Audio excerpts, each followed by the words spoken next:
CPI가 3년 만에 최고 수준을 기록할 거라는 전망이 압도적입니다. 전년 대비 3.7% 상승을 예상하고 있는데요. 그렇게 되면 전 세계적으로 아주 골치 아픈 숙제가 될 겁니다. 이대로 계속 물가가 오른다면 통화정책 결정에도 부담이 생기죠. 자산시장에 들이운 어둠의 그림자, 지금 한번 파헤쳐 보겠습니다. 안녕하세요. 아나운서 이현자입니다. 안녕하세요. 코인드림 댄입니다. 어머, 오늘 뭐 해변 가세요? 아, 더워요. 저요? 오케이. 지난 시간 복귀부터 해보겠습니다. 네. 지난 시간에 매운맛 5단계를 보여주셨거든요. 현재 시장은 선물 시장의 레버리지와 파생상품 위주로 움직이고 있다. 그래서 구조적으로는 불안정한 상태다. 네. 그래서 진짜 상승장의 시작으로는 보기 어렵기 때문에 일단 우리 안전벨트를 매자. 이렇게 말씀해 주셨습니다. 또 가격 전략까지 주셨어요. 주요 지지 구간에서 다시 수급과 캔들 패턴이 확인될 때 매수기에 잡을 수 있다는 말씀해 주셨습니다. 주셨으니까 저희와 계속 전략적인 부분 잡아가시면 되겠습니다. 복귀에 대한 한 줄 정리 좀 해주시죠. 이게 참 재밌는 게 뭐냐면 보통 CPI나 이런 정말 중요한 데이터 발표를 앞두고 하루나 그 당일에는요 변동성이 당연히 큰데 되게 중요한 가격에서 변동성이 있어요. 돌파해서 이제 진짜 가냐, 아 이제 저항 맞고 좀 쉴 자리냐, 지금 딱 그 자리거든요. 그래서 오늘 그 얘기를 좀 해볼까 합니다. 좋습니다. 그럼 매크로 이슈 짚어보겠습니다. 반도체 호황으로 인한 시장의 상승세가 그치지 않고 있죠. 특히나 AI의 수요가 폭발적으로 증가하면서 메모리 반도체 관련주의 상승 랠리 펼쳐지고 있는데요. 어젯밤에 뉴욕 증시 3대 지수 모두 최고치 경신하면서 마무리가 됐습니다. 우리 시장도 오늘 영향을 받아서 7,900선으로 출발을 하면서 일단 8,000피를 노리는 듯 했는데 쫙 빠진 것 같더라고요. 단기적으로 차익 실현 매물일지 아니면 이게 또 추세 하락으로 갈지도 다시 오늘장 마감까지 지켜보셔야겠습니다. 그리고 이제 코인 시장에도 이슈가 있었죠. 마이클 세일러가 운영하는 암호화폐 투자 회사죠. 비트코인을 사들이기만 하고 절대 안 팔기로 유명한 기업. 그만큼 비트코인에 올인하기로 유명한 스트래티지가 최초로 매각에 관한 이야기를 꺼냈습니다. 근데 금세 매각서를 일축하면서 스트래티지의 비트코인 매집 전략에는 변화가 없다 이렇게 강조를 했는데 이 선택이 아직까지는 시장에 큰 반응을 불러일으키고 있지는 않지만 세일러가 회사의 비트코인 보유량과 또 주주 가치를 극대화하겠다 이렇게 방침을 밝힌 바 있는 만큼 시장에는 또 어떤 변수로 작용할지 지켜보셔야겠습니다. 그리고 오늘 우리 시간으로 밤 9시 30분 전체 시장을 휘저을 만한 이벤트가 있습니다. 소비자 물가지수인 CPI가 발표되는데요. 보편적으로는 예상치인 3.7%를 하회하면 금리 부담이 줄어들면서 이제 증시나 코인 시장의 반등 기대가 살아날 가능성이 커요. 반대로 상회한다면 인플레 재확산 우려가 강화될 가능성 커지면서 이제 위험 자산 전반의 하방 압력은 커지게 되겠죠. 이렇게 시장의 단기 방향성을 결정지을 만한 큰 이벤트인 만큼 체크가 꼭 필요한데, 자, 데니님은 이 CPI에 관해서도 어떻게 예상을 하고 계실까요? 사실 이게 상회냐 하회냐가 중요하다기보다 시장이 어떻게 해석하느냐가 맞아요. 더 중요한 것 같거든요. 결국 물가가 오른다는 전제하에 지금 사람들이 보고 있잖아요. 그럼 결국 CPI도 세분의 역을 까보면은 뭐 에너지가 올랐니? 뭐가 올랐니? 사실 이게 중요할 것 같아요. 그러니까 물가가 오르는 건 당연한 건데 에너지 때문에 올랐다 그러면은 지난번에 연준의 의장인 제롬 파월이 에너지 레벨이 올라가는 건 일시적일 수 있다라고 얘기를 했었고, 다른 쪽에서 만약에 물가가 올라갔다 그러면 얘기가 달라지죠. 일단 물가는 무조건 오른다라는 거에 대한 시장은 베팅을 하고 있고요. 그 안에 있는 세분의 역, 근데 그걸 사실 우리가 예측하기도 어렵고 결국 CPI 나온 다음에 월스트리트에서 나오는 그 해석들을 봐야 될 것 같아요. 영상 보고 계신 분들은 아마 롱숏 하방 상방의 베팅을 많이 하고 있을 텐데 저희는 포지션이 아무것도 없어요. 그 미리 예측해서 시장을 보는 건 조금 위험하다. 시장이라는 건 예측의 영역이 아니라 대응의 영역이기 그렇죠. 때문에 네, 그 맞아요. 대응의 영역 안에서 또 어떤 대응 전략을 주실지 또 한번 지켜보셔야겠습니다. 렛츠고!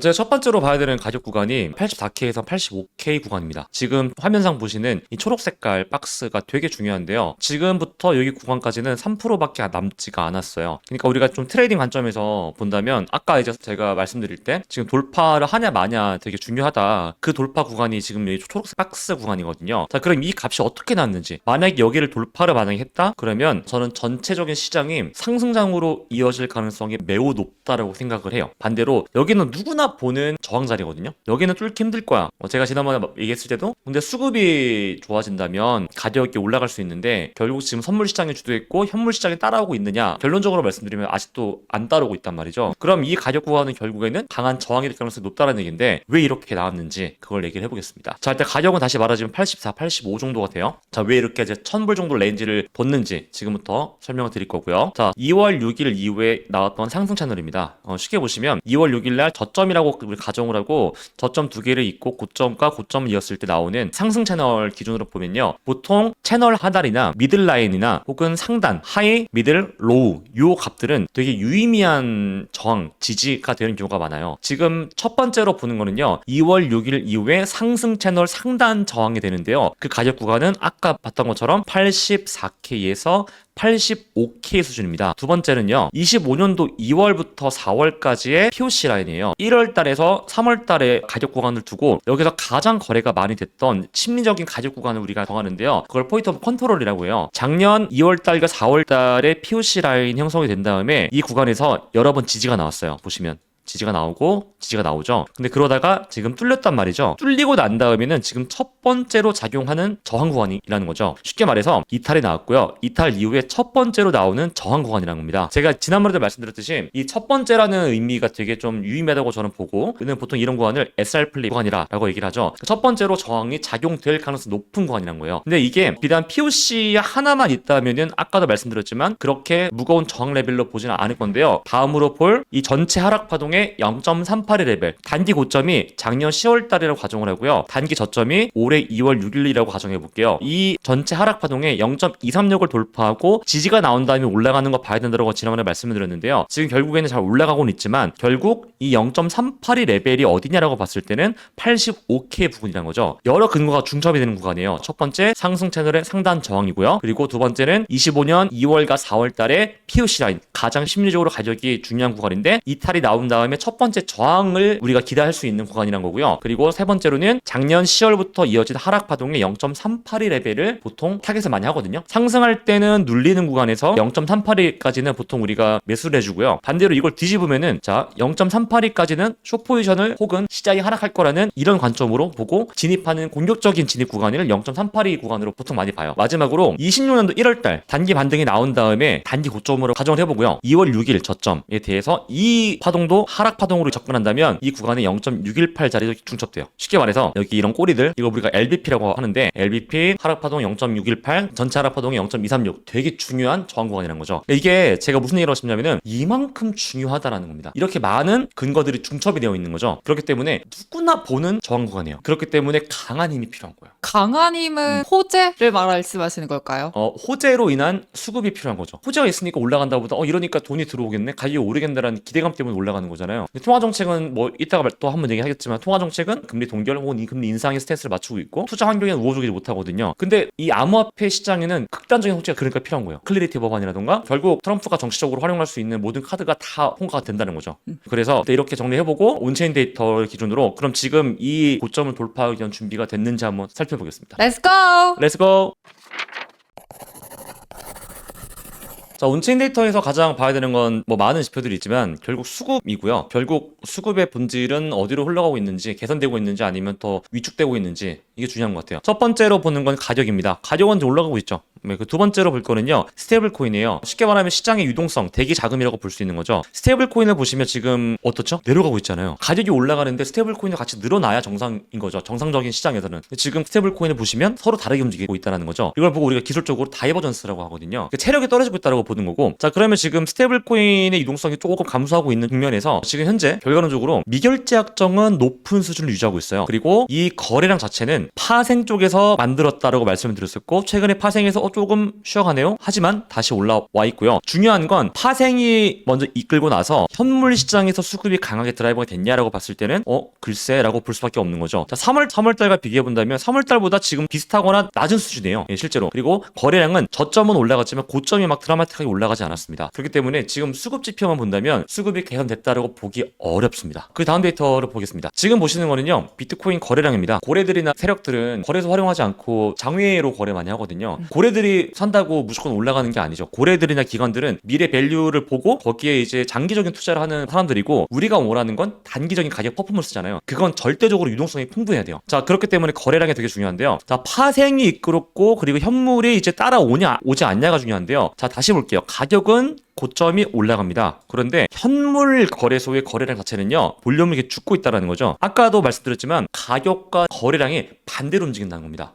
자, 가격이 하락할 때 거래량이 올라가는 거는 좋은 거예요. 점진적으로 추세가 바뀔 때 보통 나오는 현상들이다라고 볼 수 있는데요. 지금은 반대인다는 거죠. 가격이 올라가는데 거래량이 줄고 있다는 거는 시장의 수요와 관심이 별로 없다라는 겁니다. 또 올라갈 거라고 하는 이런 레버리지와 어떤 심리들이 중첩이 돼야 되는데, 지금 보시면 거래량 자체가 되게 죽고 있다는 거죠. 다음 데이터 같은 경우는 레버리지 비율이라 그래요. 시장에 참여하고 있는 참여자들이 얼마나 많은 리스크를 감수하면서 투자하고 있는지가 중요한데, 오늘은 바이낸스 기준으로 좀 가져와 봤는데요. 왜 바이낸스를 가져왔냐? 파생시장. 그렇죠. 0.2라는 숫자에 우리가 오늘 한번 집중해 볼게요. 2025년 12월부터 1월까지 가격이 이렇게 올라가는 국면에서 이 레버리지 비율이 0.2까지 갔었다는 거죠. 자, 근데 지금 현재 구간은 이전과 비슷합니다. 단순하게 접근해 볼게요. 가격은 올라갔고 레버리지도 올라갔다는 거는 결국 이 레버리지를 받쳐주면서 실질적인 수요가 있냐라고 봐야 되는데, 우리가 앞에서 현물이라던가 데이터를 봤을 때는 글쎄 이건 좀 선물이 주도하고 있고 여전히 현물은 약세이지 않나라고 볼 수 있는데요. 이런 경우에 받쳐주는 수요가 없다면 가격은 폭락하게 됩니다. 그게 26년도 1월 달에 나왔던 레버리지 움직임과 지금과 똑같아요. 그러니까 지금은 단기간적으로 가격이 올라간 떨어진다기보다는 지금 리스크나 변동성을 우리가 통제할 수 없기 때문에 무조건 매매를 스탑해야 돼요.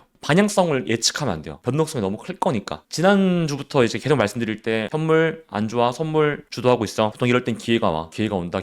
이 얘기 계속 하고 있었잖아요. 그럼 언제 진짜 오나? 저는 멀지 않았다고 봅니다.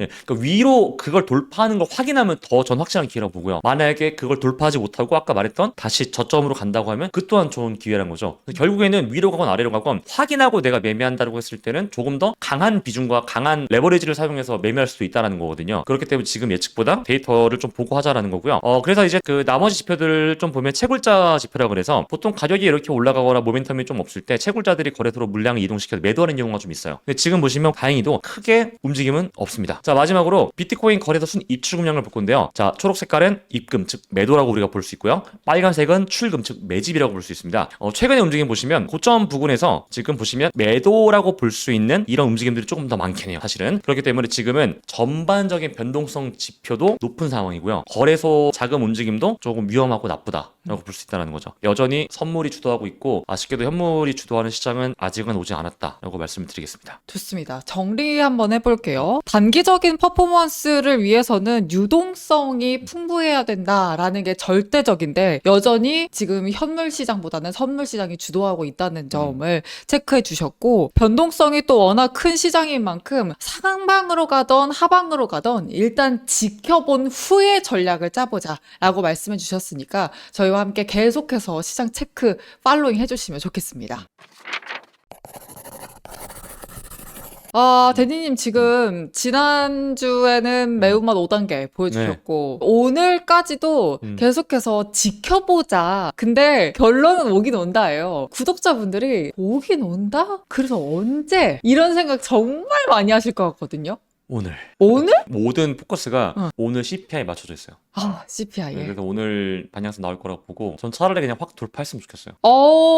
결국 그 데이터는 가격이 확 바뀌면 또 바뀔 수도 있거든요. 결국 데이터는 후행성이니까 돌파가 전 나왔으면 좋겠고, 그냥 가야 저희도 이제 조회수도 늘고 회원님들도 많이 보실 거니까. 네, 대신 그냥. 굉장히 솔직하시네요. 당연하죠. 자본주의 남자네요. 그렇죠. 일단 정리를 해보면 오늘 CPI가 그만큼 중요한 이벤트가 될 거라는 말씀을 해주신 거거든요. 저희와 함께 CPI에 대한 분석, 그리고 실시간으로 계속해서 그 CPI가 시장에 어떤 영향을 끼칠지 보시려면 텔레그램에서 함께 하시면 됩니다. 무조건 와야 돼요. 맞습니다. 텔레그램 어떻게 들어갈 수 있죠? 댓글란을 보시면 됩니다. 너무 쉽습니다. 댓글란에 네. 텔레그램 들어갈 수 있는 링크가 돼 있으니까 링크 통해 텔레그램 들여오시면 되고요. 저희 컨텐츠 계속해서 또 양질의 컨텐츠를 만들기 위해서 구독과 좋아요 눌러주시고 댓글로 소통도 많이 해주시길 바랍니다. 그럼 저희는 여기서 인사드릴게요. 안녕. 감사합니다. 안녕.